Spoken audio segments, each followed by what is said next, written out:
Hello everyone, स्वागत है आपका हमारे यूट्यूब चैनल पे। मैथ्स की क्लास हमारी जो है वो कंटिन्यू है और लास्ट वीडियो में हमने वर्गमूल और घनमूल निकालना सीखा था।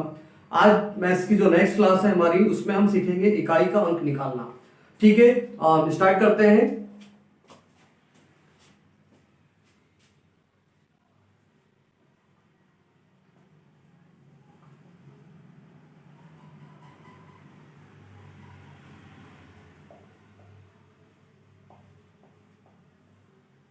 किसी भी संख्या में इकाई का अंक किस तरीके से निकाला जाता है। ठीक है, देखें आप, जैसे मान लो कोई संख्या है 5 और 5 के ऊपर जो है जैसे 2 की घात है, तो इसमें इकाई का अंक क्या होगा। देखो 5 पे यदि 2 की घात है तो यहां पर 5 इंटू 5, यदि हम इसका मल्टीप्लाई करते हैं तो यहां पर आ जाएगा आपका 25। तो इसमें इकाई का अंक जो है वो होता है आपका 5। सेकंड संख्या यदि हम लें, जैसे मान लो यहां पर 6 के ऊपर जो है वो 3 की घात है, तो इसका मतलब हुआ 6 गुना 6 गुना 6, तो ये हो जाएगा आपका 216। इसमें इकाई का अंक क्या हो जाएगा आपका 6। ठीक है, तो यहां पर जो है एक नियम होता है कि यदि कोई संख्या जिसमें इकाई का अंक यदि 1, 5, 6, 0 में से कोई एक हो और उसके ऊपर जो है कितनी भी संख्या की घात लगी हो, तो वहां पर उसका इकाई का अंक जो है वो अपरिवर्तित रहता है। कैसे? जैसे मान लो यहां पर कोई संख्या है 1, 1, इसके ऊपर जो है वो 2 की घात है, तो यहां पर इसका मतलब हो जाएगा 121। तो इसका जो है वो इकाई अंक हो जाएगा आपका 1। यदि हम इसको 3 बार लिख दें, इसकी घात 3 लगा दें यहां पर, तो यहां पर हो जाएगा आपका 1 2 3 2 1। ये आपका इकाई का अंक जो है वो 1 हो जाएगा। तो ये संख्या जो है वो अपरिवर्तित रहेगी। ठीक है, यहां पर घात कुछ भी हो, लेकिन यदि कोई यहां पर इकाई का अंक, ये वाला जो अंक है, यदि आपका 1 5 6 0 में से कोई एक आ रहा है, तो उस संख्या का इकाई का अंक जो है अपरिवर्तित रहता है। जैसे यहां पर 15 के ऊपर जो है वो 2 की घात है, तो यहां पर हो जाएगा आपका 225। तो इसमें इकाई का अंक क्या हो जाएगा आपका 5। इसी प्रकार से हम इनके अलावा भी जो है वो संख्या लिख सकते हैं, लेकिन नियम आपको जो है फॉलो करना पड़ेगा। जब भी किसी भी संख्या पर यहां यदि कोई घात लगी हो, तो हम उस संख्या में हमेशा 4 का भाग देंगे। जैसे मान लो संख्या आपकी हो जाएगी 0 से लेकर 9 तक, 0 1 2 3 4 5 6 7 8 और 9। तो इसमें जो है, इसमें आपकी 1 5 6 0 1 5 6 और 0, यदि कोई संख्या में इकाई का अंक इनमें से यदि कोई एक आ रहा है, तो वो संख्या जो है उसका इकाई का अंक अपरिवर्तित रहेगा। इकाई का अंक अपरिवर्तित रहेगा, ये हमेशा आपको याद रखना है। यदि आप किसी संख्या में इकाई का अंक निकाल रहे हैं और उस संख्या में इकाई का अंक यदि 1 5 6 0 है, सॉरी 1 5 6 0 है, तो उसमें जो है उसके ऊपर घात कुछ भी लगी हो, तो वहां पर जो है इकाई का अंक अपरिवर्तित आपका रहेगा। ठीक है, इनके अलावा जो संख्या होगी, जो बची संख्या है, जैसे मान लो आप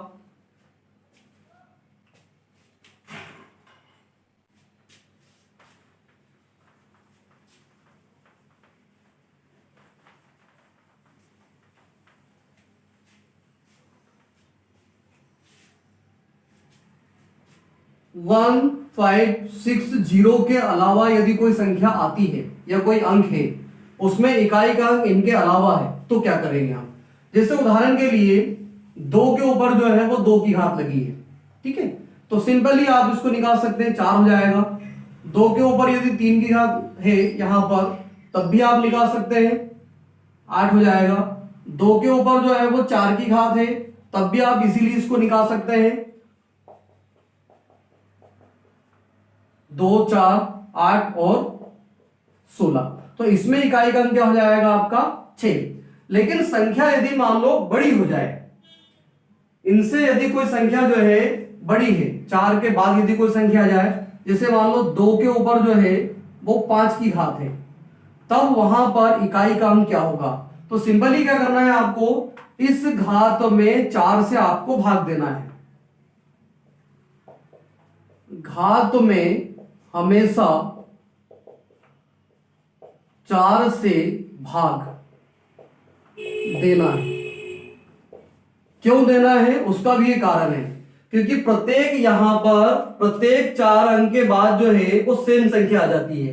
1 2 3 4 के बाद 5, इधर से भी देखें आप 1 2 3 4 के बाद 5, तो प्रत्येक 4 अंक के बाद क्या होगा, वो संख्या जो है वो रिपीट होती रहती है। तो रिपीट होने के कारण हम इस घात में हमेशा जो है वो 4 का भाग देंगे। यदि आप 5 में 4 का भाग दोगे तो आपके पास जो है वो शेष बच जाएगा आपका 1। ठीक है, तो यहां पर इसकी घात क्या हो जाएगी 1, तो यहां पर हो जाएगा आपका 2, तो इकाई का अंक जो है वो आपका 2 हो जाएगा। यदि मान लो 2 के ऊपर जो है वो 6 की घात है, तब भी आप इसको जो है वो 4 से डिवाइड करेंगे, तो आपके पास शेष जो है वो बचेगा आपका 2, तो 2 के ऊपर 2 की घात, तो ये हो जाएगा आपका 4। ठीक है, इसके बाद यदि और बड़ी कोई हम संख्या लेते हैं, और यदि बड़ी हम कोई संख्या लें, जैसे मान लो उदाहरण के लिए आपने यहां पर 12 लिख दिया और 12 के ऊपर जो है वो 17 की घात लगी हुई है। अब आपसे पूछा है कि इस संख्या में इकाई का अंक क्या होगा, तो हम यहां पर जो है इस घात में 4 से भाग देंगे, तो यहां पर हो जाएगा आपका 4 चुकू 16, यहां पर शेष जो है वो आपके पास क्या बचा 1, तो 12 के ऊपर 1 की घात मतलब 12, तो इसमें इकाई का अंक क्या हो जाएगा आपका 2। इसके अलावा हम और भी संख्या ले सकते हैं, इससे बड़ी संख्या भी जो है वो हम ले सकते हैं। जैसे उदाहरण के लिए हम यहां पर जो है 123 और इसके ऊपर जो है यदि हम 39 की जो है वो घात लगा देते हैं। अब आपसे पूछा है कि इकाई का अंक क्या होगा, इकाई का अंक क्या होगा। ठीक है, तो यहां पर हम क्या करेंगे, इसमें जो है वो 39 में हम 4 से डिवाइड करेंगे, तो 9 बार जाएगा, शेष क्या बचा आपके पास, शेष जो है वो बचा है आपके पास 3, तो इसका मतलब ये हुआ कि 123 के ऊपर जो है वो 3 की घात है। तो यहां पर हम यदि 123 को 3 बार लिखें, तो अब आपको 123 123 123 आपस में मल्टीप्लाई करना पड़ेगा। तो एक बात हमेशा ध्यान रखें आप, 123 से 3 का जो है 3 बार आपस में गुना नहीं करना है, आपको सिर्फ इकाई के अंक से ही गुना करना है। तो यदि हम यहां पर इकाई का अंक यहां पर जो है वो 3 है, तो 3 को यदि हम 3 बार लिख दें तो इसका हो जाएगा आपका 27 में इकाई का अंक क्या है आपका 7, तो ये जो है वो आपका आंसर है। तो आप कोई भी संख्या जो है वो ले सकते हैं और उसका इजीली तरीके से आप इकाई का अंक निकाल सकते हैं। लेकिन एक बात और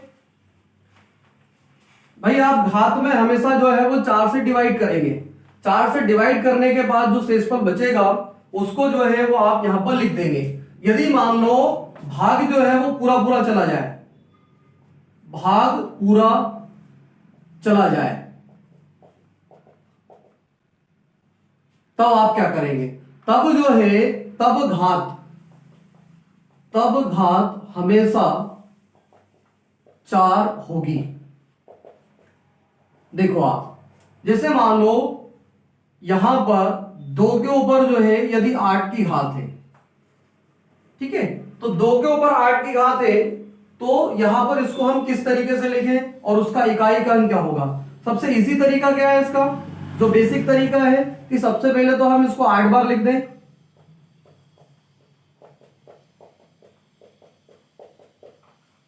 1 2 3 4 5 6 7 8। अब इसका गुना करें हम, 2 दूनी 4, 8 दूनी 16, 32 64 128 और 256, तो इतना आपको करना पड़ेगा। तो इससे इसी तरीका क्या हो सकता है, आप एक काम करो, इस घात में जो है वो आप यदि 4 से भाग दोगे, यदि आपने यहां पर 8 में 4 से भाग दिया तो पूरा पूरा जो है भाग चला गया, दो बार भाग चला गया। अब आपके पास शेष क्या बचा? बिल्कुल 0। तो जब भी शेष यहां पर 0 आए तो हमेशा उस संख्या की जो है वो घात होगी आपकी 4। तो अब यहां पर इसको 4 बार लिख दें, तो ये 4 बार आपके पास लिखा हुआ है। अब इसमें आप आपस में गुना कर लें, 2 दूनी 4, 2 8, 2 16, ये 16 हो जाएगा। तो इसमें इकाई का अंक क्या है आपका? 6। तो आपका आंसर क्या हो जाएगा? 6। यहां पर भी 6 आ रहा था। तो बड़ी से बड़ी संख्या यहां पर यदि है और उसमें 4 से पूरा पूरा भाग जा रहा है तो उसकी जो घात है वो हमेशा 4 होगी। जैसे कोई संख्या है, आपने यहां पर लिख दिया 337 के ऊपर जो है वो 64 की घात हो गई, ठीक है। अब यहां पर यदि हम 64 को 4 से डिवाइड करते हैं तो आपका जो है शेष 0 बचेगा, मतलब पूरा भाग चला गया। पूरा भाग चला गया मतलब यहां पर जो इकाई का अंक लिखा है उसकी घात कितनी मानेंगे आप? इसका मतलब यहां पर हम ऐसा लिख दें, या फिर जो है वो आप 7 के ऊपर यहां पर ये ऐसा लिखते हैं, ठीक है। तो ये सिंपल रहेगा। आप क्या करें, इकाई के अंक में 4 की घात लगा दें। अब इसको सॉल्व करें, हम इसको सॉल्व करोगे तो यहां पर 7 7 7 और 7, ठीक है। ये यहां पर जो है वो 7 की घात 3 और 7, तो यहां पर हो जाएगा आपका 343 में यदि आप 7 का गुना करते हैं तो यहां पर हो जाएगा, इधर से आप मल्टीप्लाई करेंगे तो 21 यानी 21 आएगा स्टार्टिंग में और बाकी जो संख्या बाद में आएगी। तो इकाई का अंक क्या हो जाएगा आपका? 1। तो इकाई का अंक जो है वो आपका 1 हो जाएगा। तो हमेशा याद रखें आप, जब भी किसी भी संख्या में इकाई का अंक यदि 1560 में से कोई संख्या आ रही है और उसके ऊपर कितनी भी घात लगी हो, कितने भी अंकों की घात लगी है, तो आप हमेशा जो है उस पे जो है या ना 4 से भाग दे, या आपको 1560 में आ रहा है और आपको याद है तो 1560 वाली जो संख्या है उसका इकाई का अंक निकालना है, तो वो संख्या जो है हमेशा अपरिवर्तित रहेगी, मतलब उसका इकाई का अंक जो है वो अपरिवर्तित रहेगा। इनके अलावा यदि कोई संख्या है तो आप जो है हमेशा 4 से डिवाइड कर दो और 4 से डिवाइड करने के बाद जो शेषफल बचेगा उसको वहां पर जो है वो आप लिख के उसका मल्टीप्लाई कर दें सॉरी, तो उस संख्या का इकाई का अंक जो है वो निकाल सकते हैं। यदि किसी घात में 4 से पूरा पूरा भाग जा रहा है तो उस समय पर जो आपकी घात होगी वो होगी 4, तो वहां पर आप उसकी घात 4 लगा के मल्टीप्लाई करते हैं, तो आप बड़ी से बड़ी संख्या का भी इकाई का अंक जो है वो इजीली निकाल सकते हैं, ठीक है।